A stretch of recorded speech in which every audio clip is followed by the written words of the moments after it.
Hey friends, welcome back. Today I am going to talk about a question many people ask. Is NordPass safe to use? If you are thinking about using NordPass for saving your password, make sure to watch this video till the end. So what is NordPass? It's a password manager made by the same people behind the NordVPN. It helps you to store your password safely so you don't have to remember all of them. You just need to remember one master password and NordPass will take care of your other passwords. The big question is it safe? If I say in one word, then yes, it is very safe. It uses zero knowledge encryption, which means even NordPass itself cannot see your password.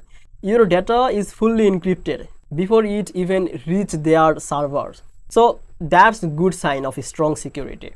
Also, NordPass works on mobile and PC and it can autofill password for websites. This saves times and keeps you away from weak or repeated password. But remember one thing, just like any online tool, you still need to be careful. Don't share your master password with anyone. And use two-factor authentication for extra safety. If you want to try NordPass or check if any offer is running, just look in the description. I have added the official link there, and if there is any deal, you will get it from that link. So that was the quick review of NordPass. I hope this helped you to decide if NordPass is right or wrong for you. So if you think this video helped you, please make sure to like this video and subscribe this channel.